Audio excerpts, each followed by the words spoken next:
Ladies and gentlemen, boys and girls, welcome back to the channel. It is 5:07 a.m. East Coast time. It is Thursday, October 31st. Happy Halloween to everybody out there. Welcome back to this YouTube channel. My name is Sal Vetri, and today we're going to break down this 3-game NBA slate on Thursday. Little 3-game slate. It's really spread out all weird right now. I was talking to Josh Ingram on the Awesome Strategy show yesterday, and yeah, it's just a bunch of 3 and 11 game slates. But as of the next 2 weeks, we're going to have a ton of 6 to 8 to 9 game slates, and those are the best NBA slates in my opinion. The ones that just feel the best in terms of these small slates, are just so variant. The bigger ones, there's just a ton of news to account for. So if you're not somebody who, if you pretty much put it this way, if you have a family and have to eat dinner around 6:30 or 7.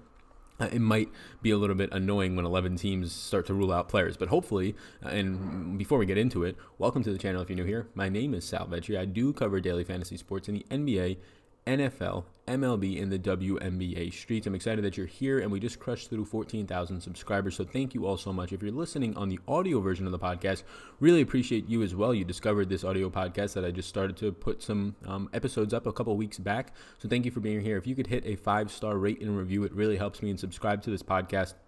It helps more people see it just as much that are seeing the YouTube video, so it really helps. So thank you all so much. I do have exclusive content linked up down below on my Patreon. For NBA, I have an NBA projections model with my interests that are updated up until lock. And there's also a Discord if you're interested in that sort of thing. And then you can find all of my social medias down below, as well as some free strategy guides, especially if you're new to NBA. I made a strategy guide last year towards the NBA season, middle of the season. And I think it still is very much valuable. So you can check that up, link down below, free downloadable PDF.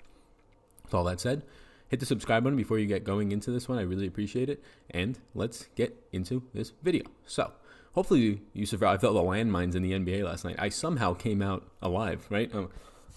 Dusting off my shoulder. I somehow did not get blown up last night from all those landmines in terms of my mid-stakes stuff. I didn't have Miles Turner, who leaves early. I didn't have Steph Curry, who breaks his hand. And RIP to the Warriors. I guess maybe that's what happens when you make a deal with the devil to acquire Kevin Durant a couple of years back. I don't know what happened, but they're all done, right? Steph's going to be done for a while with a broken hand. Who knows when he comes back? Clay's done for the year already.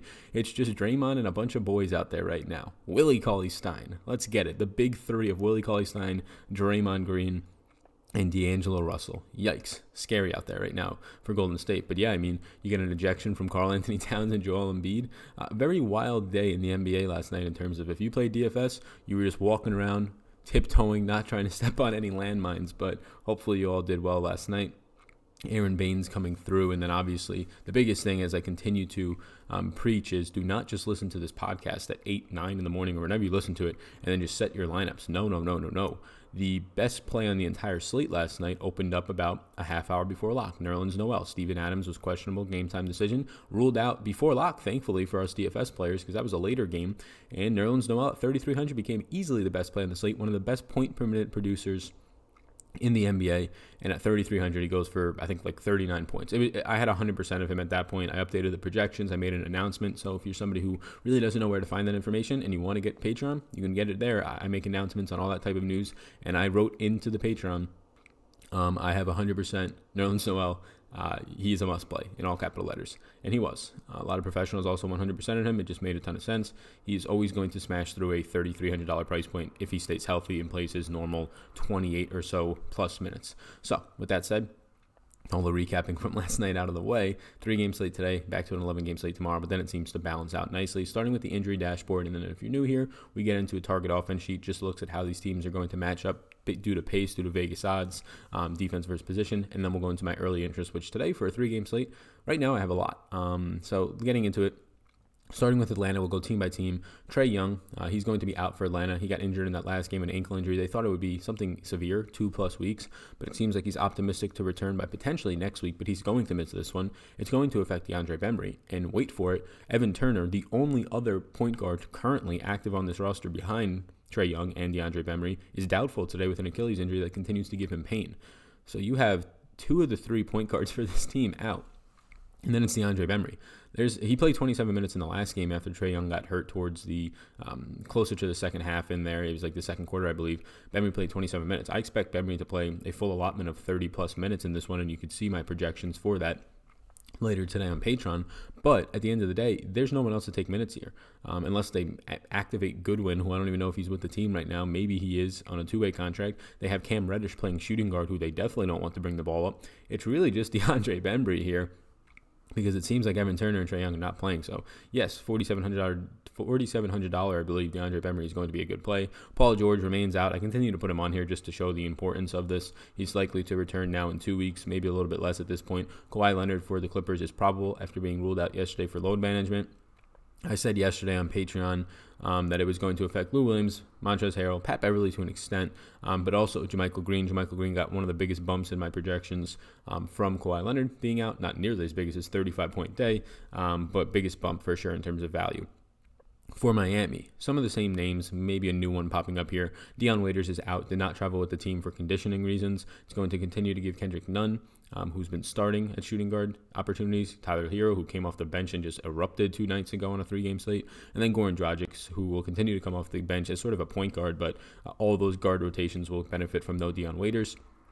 Derrick Rose Jr. at 3,800 continues to be out with a groin injury. He did not travel with Miami either to Atlanta. It's going to continue to impact Myers Leonard and Kelly Olynyk and potentially this next guy.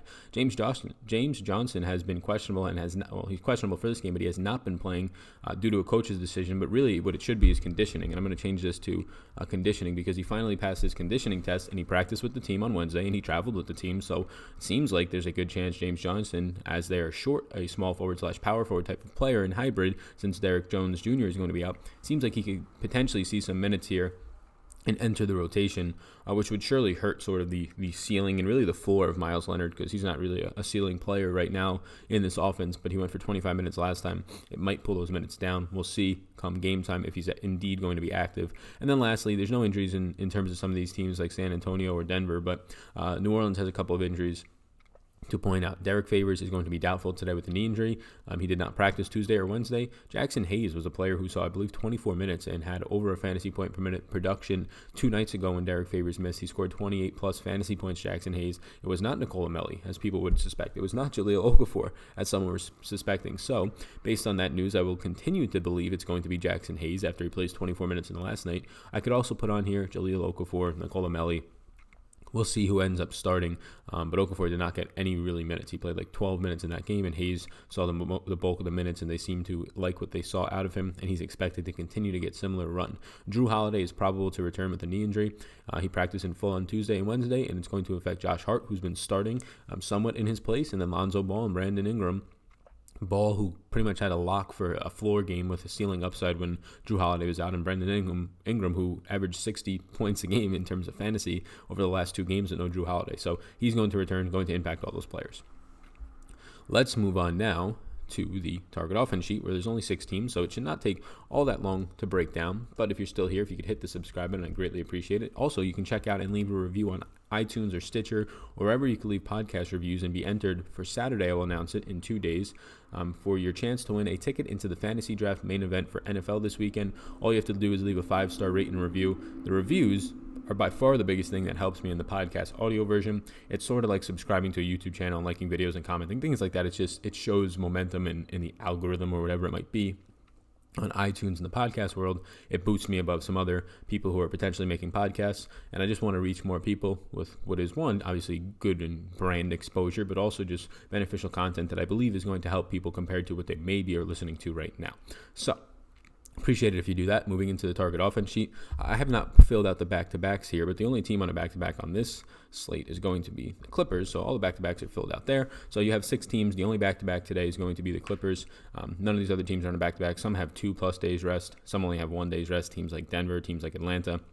Seems like Atlanta is already playing so many games. Similar things were last year as well. But let's look at some pace things. So pace is just possessions per game. So the more possessions you have, obviously the more opportunities to score. And it's usually accounted for in the Vegas odds, but sometimes it's not.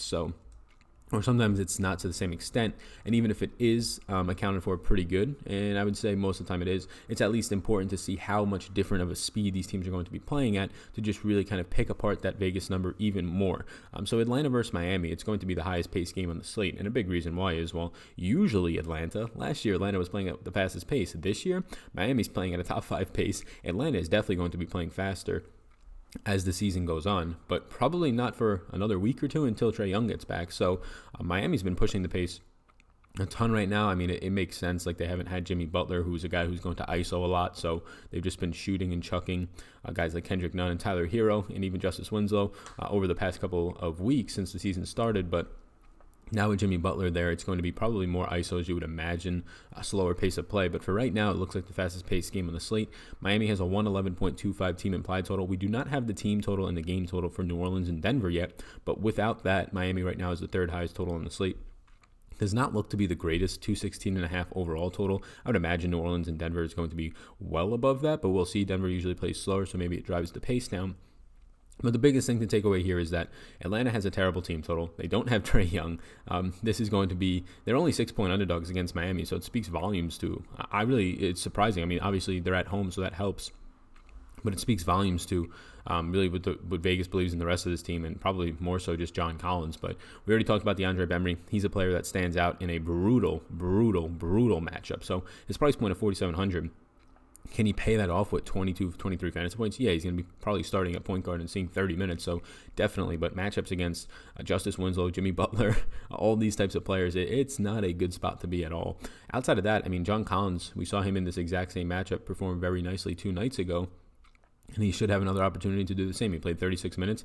I mean, a big part of it was he knocked down 5 threes, 5 of 8 from 3. That's probably not going to continue to happen for John Collins. And it is going to be a really brutal matchup against Bam.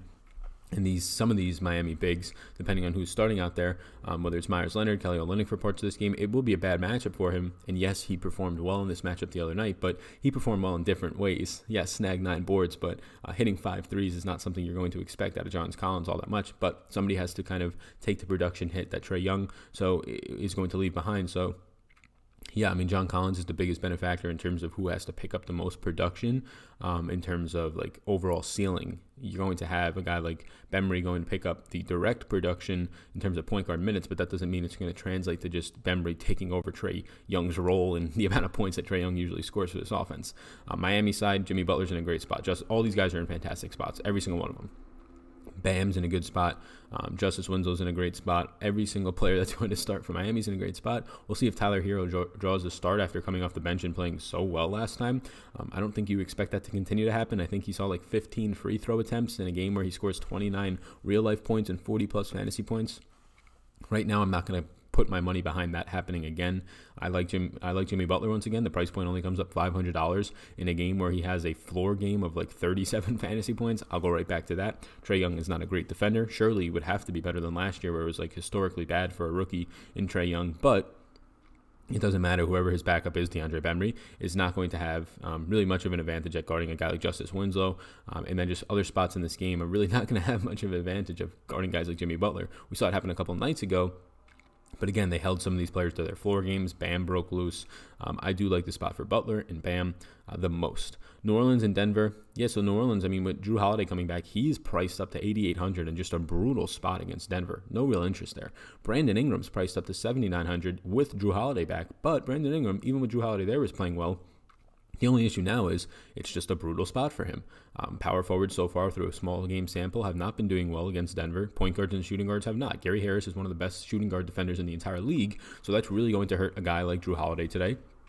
And you have also Jamal Murray, one of the better point guard defenders in the league, going to hurt Lonzo Ball. So I don't really have any interest in those guys from New Orleans. It's really just Jaxon Hayes, who, again, similar to Bembry, these are value plays that Bembry's going to have to go up against Miami, which is a terrible matchup. And Jaxon Hayes, filling in most likely for Derek Favors, is going to have to go up against just Jokic and Paul Millsap and Mason Plumlee this whole game. That's a brutal spot. Like, the guy can literally play 24 minutes today and score 18, 16 fantasy points and not hit value at his price point in like the 3K range, because that's how bad of a spot it is. And there's a really good chance that we'll see what the starting lineups look like, but even though Jaxon Hayes is expected to see more minutes, that they just go to Jahlil Okafor, somebody who's a bit more experienced, who Jahlil Okafor can't hang with Nikola Jokic anyways, but he might hang a little bit more since he has some sort of experience over Jaxon Hayes. So we'll see how that plays out.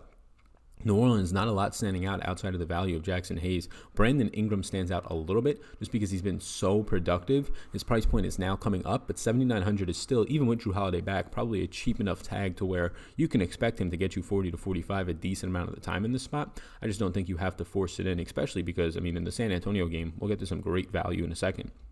Denver, I think I like every single thing on Denver at their price points. Jokic at 10K in a fantastic spot against the other side of that, Jaxon Hayes or Jahlil Okafor. Yes, please. Paul Millsap, whose price just doesn't change after having the best game of his season so far, playing quality minutes. Again, he'll have a fantastic matchup here against probably Brandon Ingram, which is an undersized spot for Brandon Ingram. You have Jamal Murray at 6,600 is probably the piece I like the least, but even that I like. It's not any slashing against him. It's a good spot for him against Lonzo Ball, who is an okay defender, but overall, like, we're talking about the NBA here where they're playing at the fastest paces that we've ever seen. It's not like most of this game is going to be one-on-one matchups, right? It's going to be a lot of it in transition, and overall New Orleans defense is not that quality. I like Gary Harris against what would be Drew Holiday because of the price point. Will Barton at 5K flat because of the price point, going to be continuing to see around 30 minutes or so if he stays healthy and stays out of foul trouble. I think my favorite plays from Denver right now are probably in this order: Jokic, Paul Millsap, Will Barton, Gary Harris, and Jamal Murray. I like the whole starting five, and they're all just priced too cheap. The Clippers versus San Antonio, like I said, Clippers are the only team on a back-to-back. Clippers have the highest implied team total on the slate as of now. We don't have New Orleans or Denver, like I said earlier, but a 115.25 team implied total. They get Kawhi Leonard back. Brutal spot, though. San Antonio so far has been very good on defense across really all positions. They've been just shutting down guys like Kawhi Leonard's position, small forward. Now, Kawhi Leonard is priced up to 9,500 in a terrible spot. I'd rather find $500 more and get to Jokic if I'm paying up, to be completely honest with you. I'd rather go elsewhere than Kawhi probably today. It's a 3-game slate, so, I mean, full fading Kawhi is bold, and I don't really recommend that, but I'm not going to have, as of right now, a ton of Kawhi, and I need to update this to say 2019 because that's what this data is now. So, from the Clippers side, I mean, yeah, not much stands out. It's just a tough spot. There's some really good defenses in Miami, Denver, and San Antonio on this slate. The Clippers side of the ball, I really don't want Pat Beverly, whose price point somehow comes up $200 after Kawhi is now coming back and he does not perform once again. I don't want Landry Shamet. Jermichael Green, I liked him yesterday because he was going to see extended run with no Kawhi Leonard, but now he's not. He's going to go back to his maybe touches 20-minute range, and then he's just not that valuable, and his price point comes up. So not much stands out here. I would say that the only thing that stands out a little bit is Montrezl Harrell, but again, really brutal spot against Jakob Poeltl, against LaMarcus Aldridge down low. Harrell he only played 14 minutes last night, so the issues of playing on a back-to-back are not there for him. He got 4 personal fouls, got in foul trouble. Only plays 14 minutes, so he's in play because I think his load stays the same. Off the bench, you'll have Lou Williams. As always, if you want to play Lou Williams on a 3-game slate, he has 60-plus point upside. If he's just shooting his shot and it's falling, I mean, he has that upside. The guy is the best 6-man in the league, in my opinion. Spencer Dinwiddie is close with him, right? Sabonis no longer a 6-man option. So, it's going to be just a spot where the Clippers, I don't probably get much of them. It's similar to really New Orleans here, and even Atlanta. I mean, I know John Collins stands out in memory, but New Orleans, like, the thing that stands out the most is Jaxon Hayes, but brutal spot for him. The Clippers, the thing that stands out the most is, like, just Lou Williams, because he always does, especially at 6,800. Obviously, Kawhi there coming off the bench now. Williams, after starting last night, is not going to help him, so not too much interest here in the Clippers. And then San Antonio, and I guess I can get into my early interest now that page, but a 225.5 overall game total, 110.25 for San Antonio as they're 5-point underdogs here. I actually like this spot for San Antonio, and we'll get into the pieces that I like, but it's the 2 big dogs the most. LaMarcus Aldridge should never be $7,200, definitely not on a 3-game slate. He is $800 underpriced for this matchup against the Clippers and Zubac and Harrell. He has the extreme advantage, and he's just way too cheap, and the best part is he fits in as a power forward, and then also you somehow get DeMar DeRozan, and let me find where I have some of these guys. I'm going to put him as a red right now. DeMar DeRozan is somehow 7,100. I like a lot both of these San Antonio Spurs, the 2 big guys, right? Aldridge, 2 big guys in terms of the big names. I know DeMar DeRozan is not a big in terms of a center or power forward, but I like Aldridge the most. You pay $7,200 for a guy who's going to play a ton of minutes at the center, if not all. He started the last game at the center over Poeltl. If he doesn't, he'll start at the 4 and play 2/3 of his minutes at center anyways. Again, it's like floating positions in the NBA these days. But Aldridge right now is probably one of my favorite plays in the slate. I mean, you're saving $400 to get LaMarcus Aldridge against, Zubac and Harrell compared to paying for $7,900 against Denver for Brandon Ingram. Like, it's just a huge price difference, and it shouldn't be that much of a difference. I like Harrell. I mean, even John Collins, yes, he's going to be without Trae Young, so he has a lot of production. But against Miami for $1,100 less, you can get LaMarcus Aldridge against the Clippers, who have been notoriously bad against centers and continue to be this season. Great spot for him.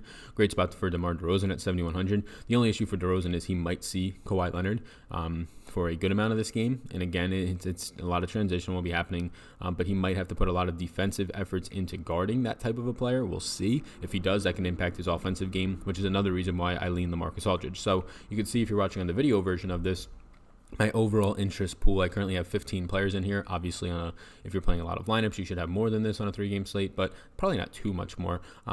It's factored by salary, so Nikola Jokic at 10,000 is my favorite pay-up spot against New Orleans, and Jaxon Hayes / Jahlil Okafor / Nikola Melli, all great spots for Nikola Jokic, who has been somewhat struggling to pay off his price tag as of late.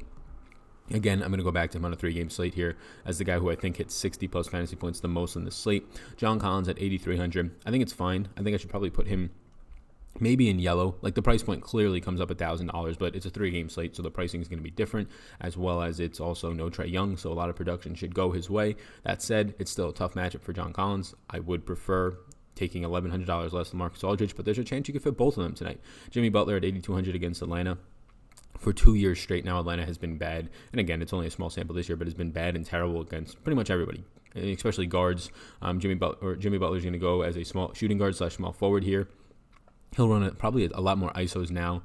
Second game back with this team. I like his spot here. Brandon Ingram, I put from a yellow, which is like a maybe, to now a red, which is a no for me. We'll see if this changes, but his price point is still increasing with Jrue Holiday back, so that's going to definitely hit his production in terms of just shot attempts and overall ability to hit a ceiling, right? He's been seeing close to 60 points the last 2 games without Holiday. The 2 games before that, he was seeing closer to like the 40, 45-point range. And now he gets Denver, where he'll probably directly match up at the 4 with Paul Millsap, and if he gets by him, you have Jokic or Mason Plumlee there, so not great. Bam Adebayo, 7,600, just had success in this same matchup. Alex Len's not really going to be an issue for Bam Adebayo. I think he's fine here. LaMarcus Aldridge and DeMar DeRozan are after that. I prefer Aldridge for 7,200. We'll definitely avoid Kawhi Leonard defense, which DeMar DeRozan might not. And then DeMar DeRozan might also have to play defense on Kawhi Leonard, which is usually going to impact your offensive game if you have to put any sort of intensity on the defensive side of the ball or increase in intensity. So Aldridge for sure. Jamal Murray at 6,600. I pretty much like every single Denver starter. They're all on here. Jamal Murray is fine. He has a ceiling. He has a really good matchup. Paul Millsap is too cheap at 5,300 for a guy playing close to the rim against New Orleans. Gary Harris is 5,100. I prefer Will Barton to Gary Harris. Will Barton is $100 cheaper. But both of those guys are in play as pretty quality values on a slate where it's a 3-game slate. Usually you don't have great values in this low of a range, in the 5K range. You get both Gary Harris and Will Barton, who more times than not are going to play right around 30 to 32 minutes. Montrezl Harrell at 6,400. I'm going to put Montrezl Harrell as a guy who's in yellow. He's probably my only real interest from the Clippers. Yes, I know Kawhi's there at 9,500, but again, I'd rather just pay all the way up for Nikola Jokic or pay down and just load up on the mid-range of Bam and Jimmy Butler and LaMarcus Aldridge. Montrezl Harrell's in yellow. Like, it's a tough matchup against San Antonio. It's not a spot I'm going to force, but he only played 14 minutes last night, so the issues of playing on a back-to-back, which might usually be there for him, should not be there today. Finally, 3 more guys. DeAndre Bembry at 4,700. Brutal matchup, but he might have to play like 32 to 35 minutes in this game. They're not going to have Evan Turner. They're not going to have Trae Young. Those are the only 2 currently active guys who can play point on this team. Now, I get it. You just need a guy to bring the ball up. You don't have to truly just set up an offense with a point guard anymore. You can really do whatever you want, since it's not traditional NBA, but Bembry's still going to have to play loads of minutes, play 27 minutes, and pretty much just an increased second half of usage. I'd expect him to play in this game 32. We'll see where I come in on minutes projections. There's an upside for like 34 here, though, and at 4,700 at the point guard position.